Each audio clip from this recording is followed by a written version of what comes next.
Imagine if you found out that that's how they fund the UFO program. Well, you know what I wonder about that, because that Bob Lazar episode was very creepy when I watched the thing. Yeah. You know, but to him talking about it, it was eerie to hear him talk about it. It was very confusing because what he's saying is so out there. You don't know. I'm like, I'm definitely a fool, but am I being a fool here? Yeah, no, that's the little eerie part of it. But then, who would control, like, do you think the president gets to find out about it, or do you think it's purely... Supposedly Nixon knew, and Nixon took Jackie Gleason. Yeah, I know. That's and Jackie Gleason built a house out of the shape of the UFO that he saw, like to represent the UFO that he saw. And like the Jackie Gleason house was for sale just a few years ago. It's in like upstate New York? I found out about this from this dude who gave me the book Best Evidence by David Lifton. He was like a guitarist in a band. That's it. That's the UFO inspired upstate New York house. Look at his fucking house. So wait, that's not that big a house. Well, it wasn't that big a house because he wanted to make it like the fucking UFO. So what it was I see. Multiple properties. I see. So he just started making UFO houses. He apparently, this is the rumor. What the rumor was that Jackie Gleason got drunk with Nixon. And Nixon's like, you want to see a fucking flying saucer? Yeah. And he's like, yes. And then they flew to Wright-Patterson Air Force Base, I believe was the rumor.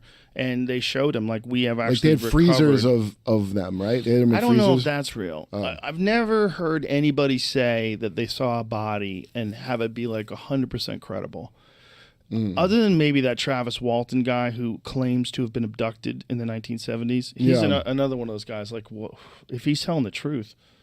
Okay, there are a number of labs we passed through before I entered a section. Nixon pointed out what he said was the wreckage of a flying saucer enclosed in several large cases. Next, we went to an inner chamber. There were 6 or 8 what looked like glass-topped Coke freezers. Inside them were the mangled remains of what I took to be children. Oh, that's right. Yeah, that's the thing I remember from this story.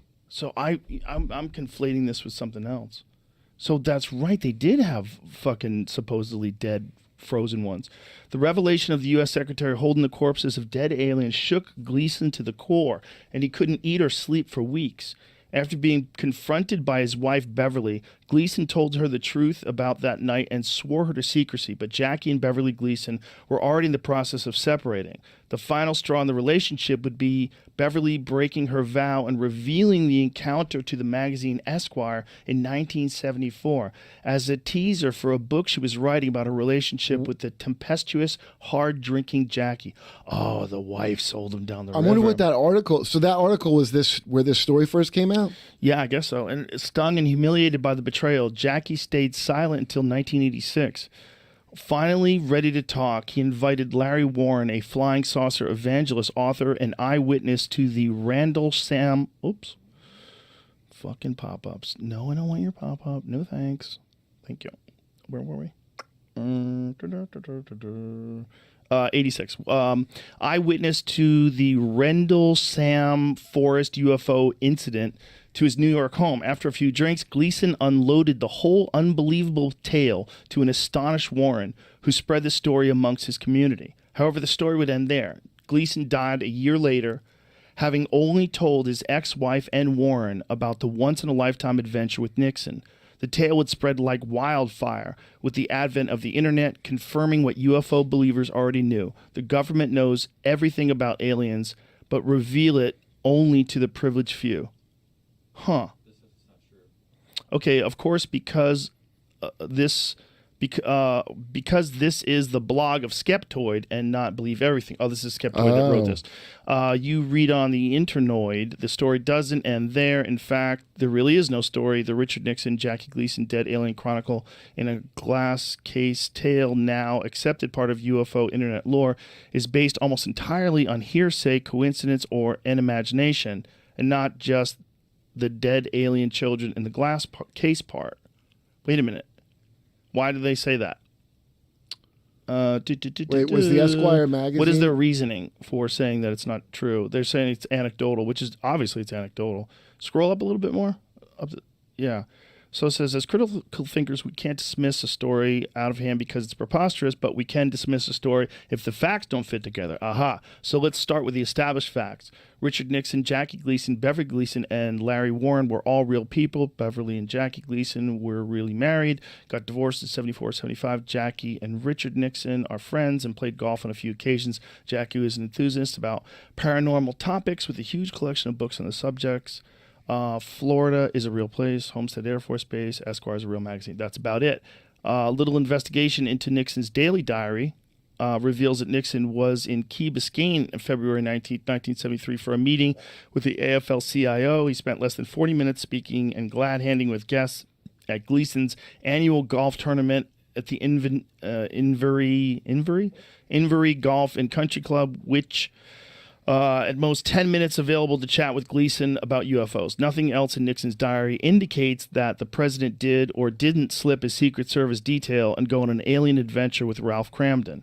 But that doesn't mean he didn't do it. That just means he didn't write about it in his diary. Why would he write about that in his diary? Where the story really starts to fall apart is Beverly Gleason's interview with Esquire, because it doesn't appear to exist. Interesting. Yeah, that's a search of both Esquire's archives and internet in general turned up nothing.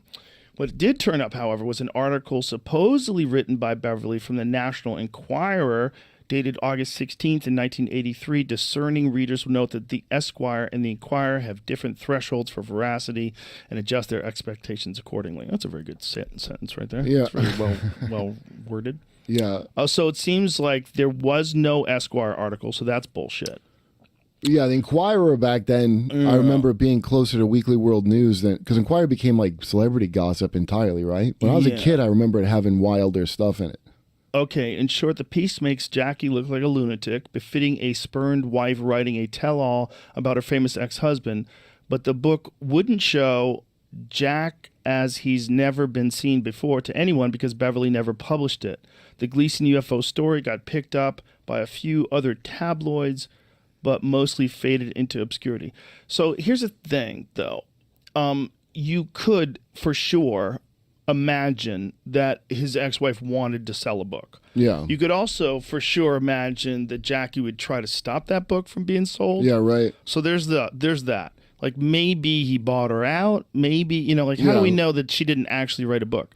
Now, that's also because Nixon didn't write about it in his diary. That doesn't... If Nixon's the fucking kind of guy who likes to get drunk and take people to see UFOs, he's not going to be meticulous about every fucking thing he does all day long. And you don't think that they could hide that? I like that back then he was only like really open about recording his racist rants and not...